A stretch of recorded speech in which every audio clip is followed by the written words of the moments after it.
Guys, আমি যে স্কোয়াডের সেটটা পারফর্ম করলাম সেটার ক্ষেত্রে কিছু জিনিস তোমাকে মাথায় রাখতে লাগবে। একটা কথা, যে তুমি সবসময় চেস্ট আপ রাখবে, একদম ব্যান্ড করে দিবে না। আর সেকেন্ড হচ্ছে সবথেকে ইম্পর্টেন্ট যেটা, সেটা হচ্ছে ফুট প্লেসমেন্টটা। ফুট প্লেসমেন্টটা তোমাকে সবসময় শোল্ডারের থেকে হালকা বাইরে রাখতে হবে অ্যান্ড ভি শেপে রাখতে লাগবে। তুমি আমার ভিডিওটা দেখে হয়তো বুঝতে পারছো, আর যদি না বুঝে থাকো তো অবশ্যই কমেন্টে জানাবে। আমি নেক্সটের দিন আরও এক্সপ্লেন করে ভালো ডিটেলসে বুঝিয়ে দেবো, চলবে? ঠিক আছে। সো এই জিনিসটা মাথায় রেখে পারফর্ম করবে। অ্যান্ড স্কোয়াড পারফর্ম করার সময় একটু বসে আপ হয়ে গেলাম এরকম ব্যাপার না। গোটাটা তুমি এমন একটা ওয়েট চুজ করো যেটাতে তুমি পার্টিকুলারলি কন্ট্রোল ওয়েতে নামতে পারবে, কন্ট্রোল ওয়েতে আপ হতে পারবে। জাস্ট কোনো মতে উঠে গেলাম, কোনো মতো নেমে গেলাম, সেরকম ব্যাপারটা যাতে না হয়। সো ওয়েট চুজটা খুব ভালো মতন করবে। আর একটা খুব ইম্পর্টেন্ট জিনিস, যে হেভি ওয়েটে মারছোর জন্যই তুমি ভালো পারফর্মার এরকম কোনো ব্যাপার নেই। লাইট ওয়েট চুজ করবে ফার্স্টে। সবাই একবারে হেভি ওয়েটে যেতে পারে না, আমিও পারিনি। আমাকেও স্লো স্লো আস্তে আস্তে 5 কেজি 10 কেজি থেকে বাড়াতে বাড়াতে আস্তে আস্তে আমি আপার ওয়েট চুজ করতে পারছি। তো তোমরাও একবার ওয়েট বাড়াবে না, তাহলে ইনজুরি হওয়ার সম্ভাবনা বেশি থাকে, বেনিফিটের থেকে লস বেশি হবে। তো তোমরাও আস্তে আস্তে ওয়েটটা বাড়াবা। অ্যান্ড অবশ্যই সেট মারার আগে স্ট্রেচিংগুলো ভালো মতন করে নিবা, ঠিক আছে? তো চলো।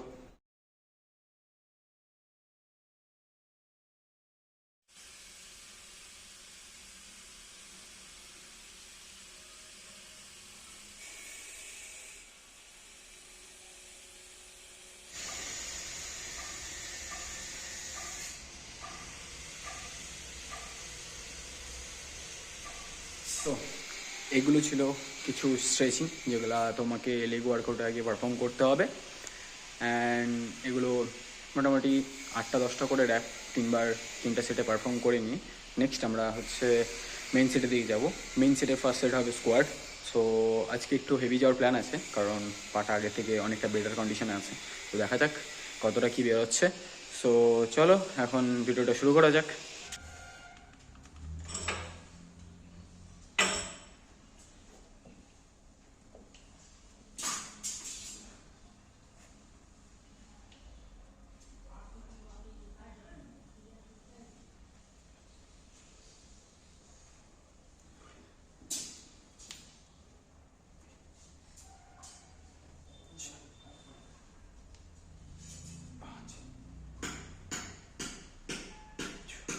সো এটা ছিল ফার্স্ট সেট। অ্যান্ড একটা জিনিস লক্ষ্য করবে যে প্রত্যেকটা র্যাপে আমি গোড়াটা ডিপ গেছি and all the way up. Just নিটাকে ব্যান্ড করবা না অল দ্য ওয়ে আপ যাওয়ার সময়। সো এইভাবে আমি আরও 2টো সেট পারফর্ম করবো। সো এটা হচ্ছে আমার লাস্ট সেট। চেষ্টা করবো 8টা থেকে 10টা র্যাপ মারার, বাট দেখা যাক কটা হচ্ছে, ঠিক আছে? সো চলো দেখো ভিডিওটা।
আটটা ট্যাপ মেরেছি, নেক্সট টাইম আরও বেশি ট্রাই করবো। সো আপাতত সেকেন্ড সেটে যাওয়া যাক।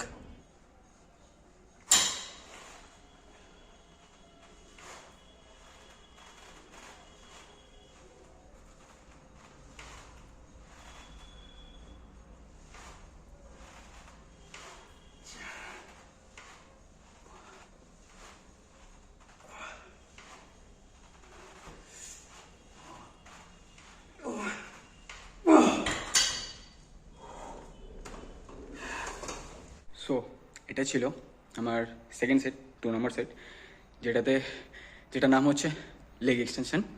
সো এটাতে আমি 3 সেট পারফর্ম করব অ্যান্ড তারপরে লেগের লাস্ট অ্যান্ড ফাইনাল ওয়ার্কআউটের দিকে যাব।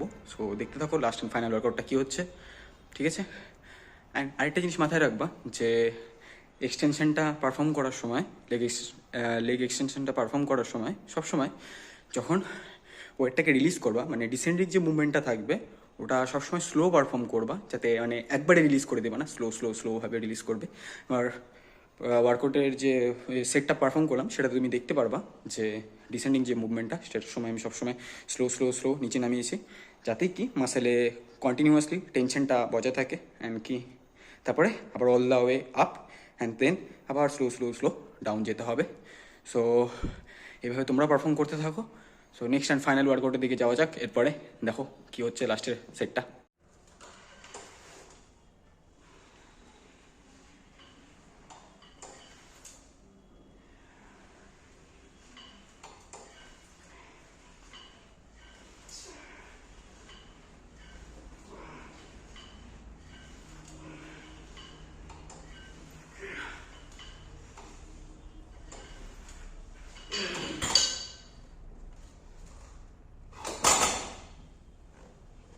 তো এটা ছিল আমার আজকে লাস্ট ওয়ার্কআউট লেগের জন্য।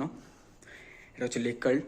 এটা তো সেম প্রত্যেকটা ওয়ার্কআউটের মতন, মানে লাইক লেগ এক্সটেনশনের মতন কী করতে হবে যে রিলিজ করার সময় মানে ডিসেন্ডিং মুভমেন্টটা স্লো মারতে হবে and up and then descending মুভমেন্টটা স্লো, যাতে মাসেলের কন্ট্রাকশনটা রিল্যাক্সটা খুব ভালো মতন ফিল হয়। সো এটা তো 3 সেট পারফর্ম করবো, 12 to 15 reps ম্যাক্স, আর যদি না হয় মিনিমাম 10টা করে র্যাপ তো মারবই। সো এটা 3 সেট করার পরে আজকে লেগ ওয়ার্কআউট এখানেই শেষ। অ্যান্ড এরপরে আছে হচ্ছে শোল্ডার ওয়ার্কআউট। তো শোল্ডারের কী সেট মারছি তো দেখো, শুরু করা যাক ভিডিওটা। শোল্ডারের ফার্স্ট সেট কী দিয়ে মারছি দেখো।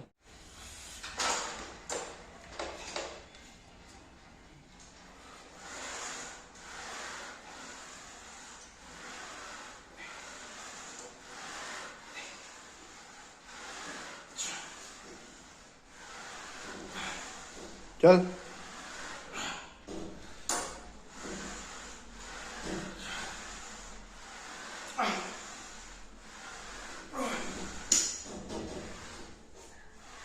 এটা হচ্ছে শোল্ডারের বারবেল প্রেস।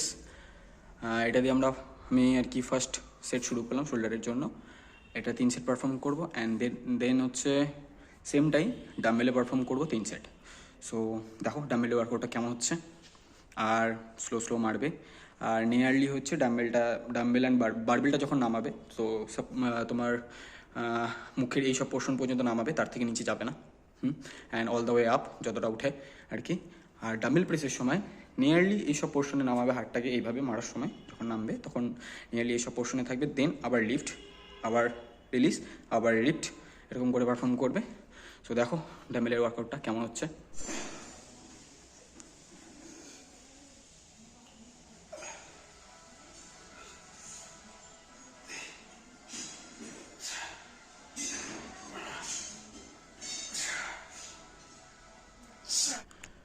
সো নেক্সট এরপরে হচ্ছে আমরা সাইড ল্যাটারাল অ্যান্ড ফ্রন্ট রেসটা একসাথে পারফর্ম করবো সুপার সেটে। দুটারই মিনিমাম 10-12টা করে র্যাপস মারবো।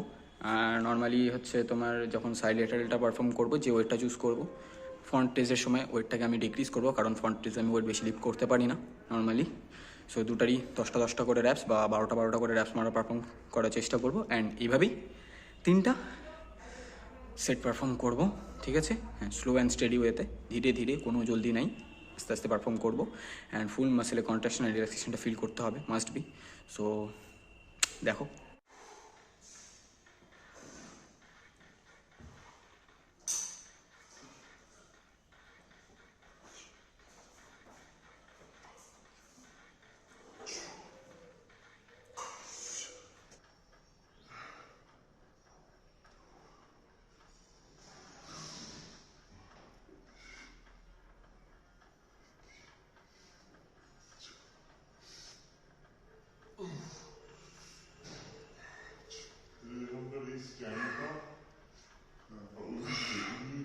সো গাইস আজকের ওয়ার্কআউটটা এখানেই শেষ করা হচ্ছে। আজকে তাহলে মেইন হচ্ছে আমরা দুটো বডি পার্ট ট্রেন করলাম, একটা হচ্ছে শোল্ডার আর একটা হচ্ছে লেগের হচ্ছে ফার্স্টে দুটো সেট মানে তোমার স্কোয়াড অ্যান্ড হচ্ছে এক্সটেনশনটা ফ্রন্টের জন্য, অ্যান্ড যেটা লেগ কার্লটা মারলাম ওটা হচ্ছে তোমার হ্যামস্ট্রিংয়ের জন্য পারফর্ম করলাম। আরও অনেক সেট আছে লেগের, সেগুলো আস্তে আস্তে দেখতে পাওয়া ভিডিওতে। অ্যান্ড পার্টিকুলারলি কীভাবে মারলে প্রপার মাসেলে কন্ট্রাকশন রিল্যাক্সেশন হবে, অ্যান্ড কটা করে সেট চুজ করা দরকার, সেগুলো সব যদি জানতে চাও, টিপস অ্যান্ড ট্রিক্স কী কী দরকার, কী কী ডায়েট ফলো করতে হবে, বা কী কী তুমি নর্মাল কম খরচের মধ্যে ডায়েট তৈরি করতে পারো নিজের জন্য, সেগুলো যদি জানতে চাও অবশ্যই চ্যানেলটা সাবস্ক্রাইব করে দিও, কারণ আমি এরকম ছোটো ছোটো অনেক ভিডিও নিয়ে আসবো আমার চ্যানেলে। অ্যান্ড চলো দেখা হচ্ছে নেক্সট ভিডিওতে আবার কোনো একটা নতুন বডি পার্ট ট্রেনের জন্য। সরি, নতুন বডি পার্ট তো না, বডি পার্ট তো সব যেগুলো ওগুলাই থাকবে, মানে নতুন সেট নিয়ে আসছি, নতুন কোনো টিপস অ্যান্ড ট্রিক্স নিয়ে আসবো পরের ভিডিওতে। তো ততক্ষণের জন্য দেখা হচ্ছে, বাই। অ্যান্ড যদি চ্যানেলে নতুন হয়ে থাকো অবশ্যই চ্যানেলটাকে সাবস্ক্রাইব করে দিবে, লাইকও করে দেবে, একটা কমেন্টও করে দিবে, তাহলে মোটিভেশন পাবো আমি। চলো দেখা হচ্ছে পরের ভিডিওতে।